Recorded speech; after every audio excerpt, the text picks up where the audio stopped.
Hey, what's up viewer? My name is Bill, and welcome to the very first episode of ImpulseBuy here on SkipCinematic. This segment is geared towards being a place where you can come and see reviews of some of the smaller titles available through Steam. Today I'm reviewing Sword of the Stars: The Pit by Kerberos Productions. The Pit is a roguelike, which means it features randomized levels and enemies, turn-based combat, and permanent death of your characters, meaning you have to start over again when you die, and you will die a lot. In the game you can play as three classes: Marine, Engineer, and Scout, each having different starting stats and skills to use while you brave the 30 floors of this facility to reach the pit at the bottom, if it exists. There are 4 difficulty levels: easy, normal, hard, and insane. I was never able to get very far, even on normal, but switching to easy is significantly easier, providing the player with more health packs and ammunition, so I would recommend new players play on easy, at least until they get the hang of things. Each time you level up your character during your attempts, you're able to place skill points, and there are a ton of stats to place them into, which almost encourages you to try something new each time you play. Let's talk about some of the unique features of this game. There is a good amount of focus on guns in this game. One feature that stood out above the rest to me was manual reloading. Each time you empty a clip, you have to remember to hit the reload key and spend a few turns reloading your weapons, or you may find yourself in a bad situation with no bullets in your gun.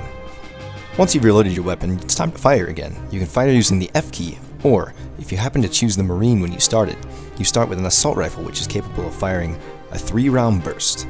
You can choose to fire this at separate enemies at the same time by holding control and clicking on the enemies. I thought this was a pretty cool feature, simply because it allows you to take out multiple enemies in the same turn. The developers seem to have put a ton of time into one big feature of this game: the crafting system. With crafting, you can make everything from simple foodstuffs like cooked meat to a rage beam weapon that causes insanity in your opponents. The only drawback to this system that I have found is there is no guidance at all when discovering new things to craft. Placing items into a crafting bench and attempting to make something and failing just outright destroys your items, not giving you the option to try again with different ingredients unless you have more in your inventory. Which may not be the case because of how random this game is. I have not discovered anything myself that they did not teach me in the tutorial. So I would suggest if you're going to get into this game, maybe visit the wiki or find a guide so you have some idea of what to do. Something in this game that really stood out for me is the lighting system. The game uses a traditional fog of war, i.e. you can't see what's in a room unless you can see into the room, but it also uses a sort of line-of-sight shadowing system to limit what you can see as a top-down player to what your character would be able to see himself, making it possible for enemies to sneak up on you from behind while you're focusing on something else. Now that I've covered what I feel I need to, time for my personal feelings about the Pit. It's really difficult, as it should be, but this could be a turnoff for someone who has never played a game of this type before. Death deletes your save file, even on the easy difficulty, and having the option to turn off this Iron Man style gameplay, even if just on easy, would be a good change. One of my personal favorite parts of the game is Sergeant Gunny from the tutorial, and here's why. That is one target dummy that will never threaten the galaxy again. All of the player characters are voice acted, but all I heard out of them were quick one-liners that they repeated over and over and over again. Having this snappy SOB teach me to play, and then disappear completely from existence, was a bit of a disappointment.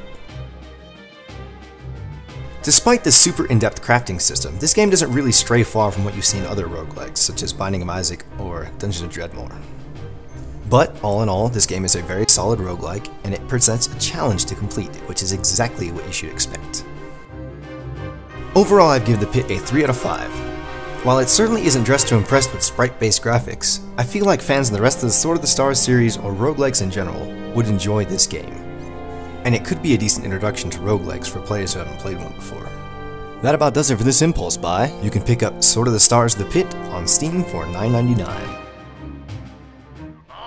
Space Monkey, I've told you everything I can. You're looking good. Walk tall. Read the Zolfos manual. Then head on out there and do us proud.